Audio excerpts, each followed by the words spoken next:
So Melanie discussed the need for disaggregated data in the K-12 sector.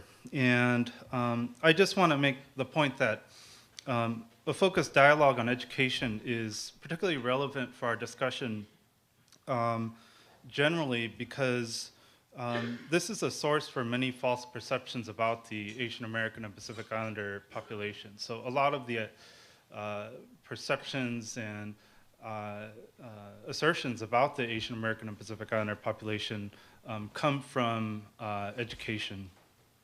Um, as Melanie said in this presentation, I'm going to focus on disaggregated data as a necessity for increasing awareness about AAPIs in higher education. Um, and I'm going to look at its role in challenging misinformed and damaging perceptions about the population, and why it is necessary for responding to the unique demographic features of AAPIs. I also wanted to note in the title of my presentation, a second point I want to emphasize, which is the need for data that can be cross-tabulated. So in other words, in addition to ethnicity, we need other data items that are imperative for understanding the needs and outcomes of subgroups within the AAPI population. And Melanie spoke to the need for better data on language backgrounds. So a lot of what I will present today is based on work that I do through the CARE project. The CARE project is the National Commission on Asian American and Pacific Islander Research and Education. The purpose of the CARE project is to conduct applied research that informs an actionable and sustainable discussion about the needs and challenges of the AAPI student population. And we have a particular focus on higher education. Secondary goal is to examine the educational outcomes of AAPIs and placing them in a broader context of the social conditions and institutional context through which access and opportunities occur. So I think one of the most significant challenges facing the AAPI community is the assertion that AAPIs are a non-minority minority. This characterization of AAPIs can even be found among accomplished scholars of race. So this is a sociologist, Doug Massey, who some of you may be aware of, but he does a lot of research on racial inequality, issues around segregation, does some work in education, but he's a professor at Princeton. And he said recently in a book in 2008 that whites and Asian Americans are jumbled together in a way that is making the distinctions between the groups less obvious, right? So essentially he's saying Asians look a lot like whites. So you know, if they look like whites, well then they must be like whites. And what he's really referring to is specific outcomes through which we kind of compare groups. And so if the outcomes for Asians are similar to the outcomes for whites, well then that must tell us something about Asians vis-a-vis whites. So I think this kind of assertion underscores the need for better data and why the time is now for this data to come to fruition. So the purpose of my presentation today is to highlight how more refined data for AAPIs captures more nuanced aspects of how race operates for AAPIs in American society, and two, to consider the ways in which our understanding of AAPIs can be enhanced by accounting for the broader context of the social conditions and institutional settings that contribute to racial stratification. So it's on one part understanding the demography of the AAPI population and how they're demographically unique relative to other groups. And then the second is how that in turn affects how they're treated in various settings. I'm going to focus most specifically on how disaggregated and cross-tabulated data are imperative for a deeper understanding of the educational mobility for AAPIs, particularly as it relates to access to an opportunity for higher education. Whoops.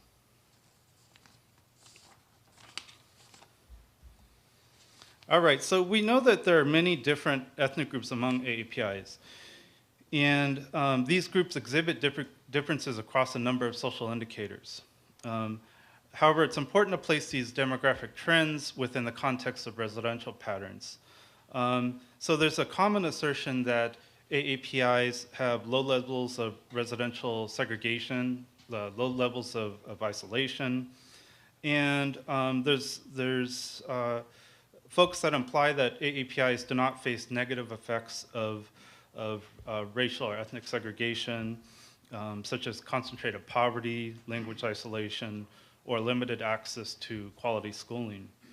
But it's not often acknowledged that there's a number of ethnic enclaves that experience challenges associated with the conditions of their community. So I'm gonna share some of these communities with you. Many of you are aware of these communities and work with them. But if you take Westminster, California, which is one of the largest concentrations of Vietnamese outside of Southeast Asia, you have more than half of the adult population with high school or less as their highest level of educational attainment. And 2/3 of the adults speak English less than very well. In Brooklyn, New York, you have a Chinese American community where 3/4 of the population is foreign-born, and 2/3 of the children do not speak English very well. In St. Paul, Minnesota, a Hmong community, you have 2/3 of the adults with high school education or less, and you have 2/3 of the households, Hmong households, that have 6 or more persons per household. And then you have Waianae, Hawaii, which is the largest concentration of Native Hawaiians in the nation. And you have more than 3/4 of the adults with less than with a high school education or less, and 1/3 of the families with children that are below poverty. So that's a rate that's almost 4 times the national average in terms of a poverty level for families with children. So these levels of isolation for AAPIs in communities like these are concealed by the comparison of AAPIs as a racial category vis-a-vis other racial groups using aggregated data. Okay, so I'll try to help you make sense of this data. This is data on indices of dissimilarity, which is a measure of residential isolation. A dissimilarity score of 60 or higher is kind of viewed as a high degree of segregation. So this figure looks at levels of segregation for Asian Americans in the aggregate, as well as for large concentration of ethnic groups in 4 of the largest concentrations of AAPIs in the nation. And what it's basically saying is that if you look at Asians, so if you look at Asian, their level of segregation seems like not too bad, right? 50, a lot of people say, well, 50 is less than what could be found among blacks and Latinos. But then if you look more closely at ethnic groups, you'll see a higher level of segregation. And what the bottom data for each of these locales is saying is that there's actually a high degree of separation between Asian ethnic groups, which is what causes there to be a high, or a perception that they're not segregated. So if you look at these right here, Chinese from Filipino, Chinese from Korean, Chinese from Vietnamese. So we know this, that Koreans don't live with the Chinese. The Chinese don't live with the Filipinos. These pockets of Asian American communities are often kind of segregated from each other. And so that's causing a perception that Asian Americans are actually integrated when they're not. So this underscores a need for and importance of disaggregated data to understand the conditions through which AAPIs are kind of living or residing, and issues around access to schooling. The same issue around segregation and the idea that Asians are not a segregated population is made when it comes to schooling. And unfortunately, there's almost no data that exists at any level. I'm talking about federal level, within states, and for particular districts, where we can get at ethnic enrollment in schools. So we don't know how isolated AAPIs are by ethnic subgroups. So this is kind of the best that I could find. This is data on district level data for Oakland Unified School District. And they have data on Asian Americans, Pacific Islanders, and Filipinos. And this is dropout rates, right? So this is a 4-year dropout rate. And if you look at Asian Americans in Oakland, it's similar to the statewide average. This is what we see a lot, right? So people say, they're kind of on par with what's average, so there's not a problem. But then if you look at Pacific Islanders and Filipinos versus the statewide average, you see that their dropout rates, it's twice that of the statewide average. It's also twice that of the Asian American dropout rate.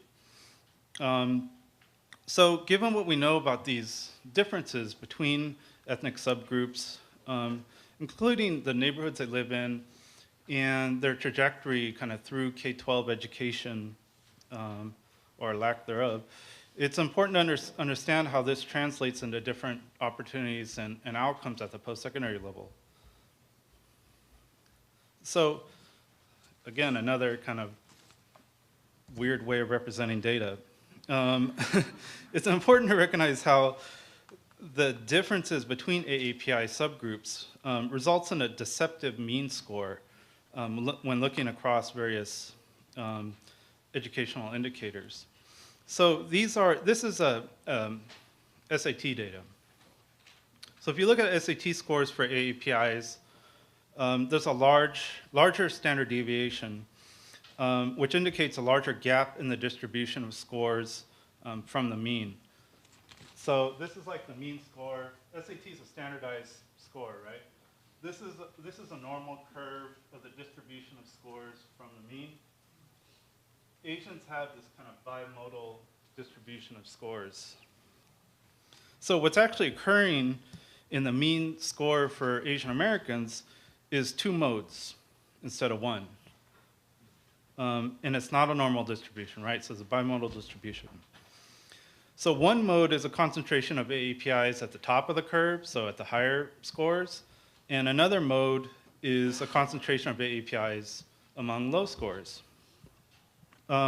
This is actually something that's unique to Asian Americans. You don't find this among other racial groups.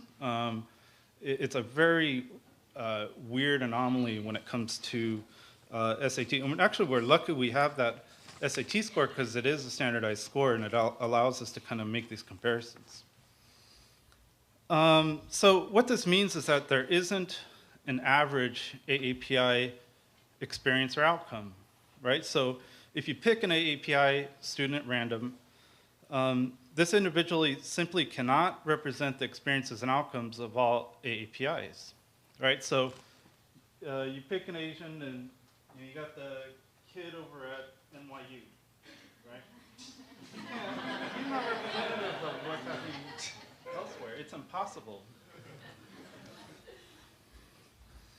So I showed you kind of theoretically what the distribution looks like. This is the actual scores. This is for data in 2004, which is a year before they change their scores to a different scoring system. So it's an 800-point scale. So this is data for whites, which are the normal kind of distribution, and for AAPIs. So what you see is for Asians, the scores are not normally distributed and are more representative of this bimodal distribution. So what I mean is that you have a lot of Asians a larger proportion of Asians who are scoring in these lower scores, and then you have Asians over here who are scoring kind of above the curve. So that's what indicates this bimodal distribution. So while we know this, right, so now you all know this, we don't know who the Asians are on this end of the curve and who the Asians are on that end of the curve. It's like, so what do you do with this information, right? So does that mean, you give individualized treatment? No, I mean, this is the problem, is we don't know who is concentrating in different levels of the curve and how we respond to it through policy. We do know, what we can tell from data from the College Board is that social class is a factor. So we do have data on social class. We know that AAPI students with parents with lower levels of educational attainment and with lower income are getting scores that are much lower than other students. But we don't know how these scores vary by ethnicity. We don't know how they vary by other demographic characteristics. I want to point out that what the data I'm reporting actually is Asian Americans, Pacific Islanders, and Asians who take the exam outside the US. So these are Asians in Asia who are taking the exam to attend college in the US. So the inclusion of these groups from outside the US is actually something that affects Asians a lot more than it affects any other group. So these students who are taking the exam, oh, you know what, this got switched. These colors got switched. Outside the US is this and this. In the US is this and this. You say, wow, we're setting the bar, right? No.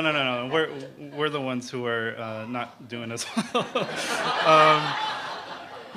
What's shocking about this data is the verbal score. I mean, the math one, right? We hear all the time, like, Koreans and Chinese, and they're taking us to task. But the verbal scores are even higher among Asians who are taking the exam outside the U.S. But then you have to think about who these individuals are. They're coming from highly privileged backgrounds in their country of origin, and they can afford to come to the U.S. to go to school, right? So they're really skewing the numbers for Asian Americans. But you wouldn't know that. They don't report that, the College Board. Okay.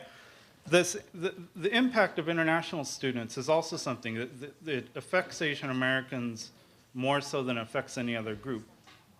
I've seen reports that indicate that Asians make up as much as 30% of the doctorates conferred in the US, right? It's like, that would mean like every Asian has to get a doctorate to like get this number.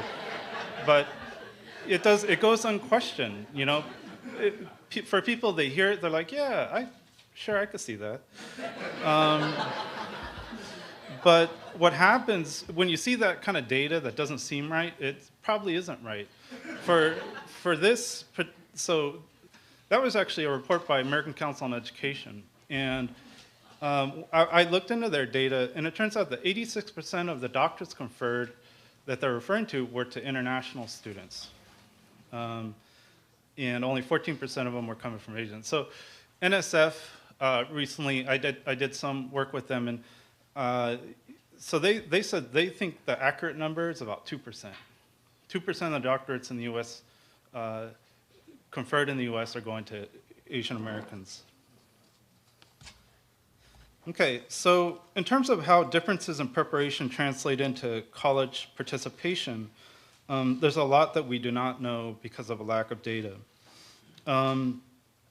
This figure shows a similar proportion of Asian Americans and Pacific Islanders in 2-year and 4-year institutions, and the increasing rate of concentration in the 2-year sector, right? So if you start at the bottom, in 1980, about 40% of the total enrollment of Asian Americans in college were in 2-year colleges, and about 42% were in 4-year public institutions. So if you go up to 2005, now there's a greater concentration of Asian Americans in higher ed who can be found in community colleges. So we know that with this data about Asian Americans in the aggregate, but we don't know who or why AAPI enrollment in these different sectors of higher education, why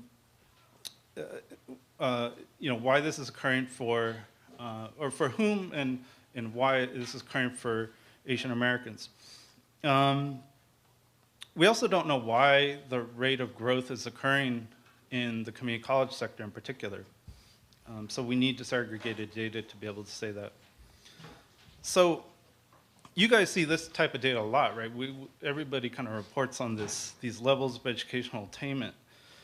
So we know that educational attainment rates vary for different ethnic subpopulations, but this data only reports how much education people have, not where they received it or how they received it. We simply do not have the data that shows where Asian Americans receive their education. We don't know which institutions they're enrolled in. This is true both at the K-12 level and at the higher ed level. So I'll conclude by saying that disaggregated data is imperative for raising awareness about the wide range of social conditions and educational outcomes experienced by AAPIs. Disaggregated data enables researchers, policymakers, and educators and practitioners to identify specific needs for AAPI students. And it enables us to target resources where it can be most effective, right? So that's what's really important. In the community, we say, hey, we want more resources, but we want them in particular places where it could be most effective. Disaggregated data will also help reduce the extent to which AAPIs are being confounded with others, right? So we don't even know what the numbers mean a lot of times when we get the data. We don't know who it includes, who it excludes, et cetera. So we need more data that could help us kind of stop that confounding of data. And I would just end by saying, capturing a more accurate and detailed demography of racial groups, this isn't just an issue for the AAPI community. This is something that affects a lot of minority populations. And I'll give you a specific example. So I've done work on blacks in suburbs, the growing black middle class and the migration from cities to suburbs. And, they don't feel that they are being represented in the discourse on the needs of the black community. What happens oftentimes is this idea that we can create class-based policies, and because blacks are poor and so are Latinos, well, that's like a twofer, We're going to help poor people, we're going to help blacks and Latinos in the process. And so, you have blacks in suburbs, black middle class, growing kind of black middle class, and they're saying, hey, that does not represent us. And, of course, when it comes to ethnicity, we have the issue of the Latino population. You have the Native American population who has their own needs around more refined data needs. I think that's a part of the dialogue that needs to occur, because this isn't just our problem. This is a problem for a lot of communities. Thanks.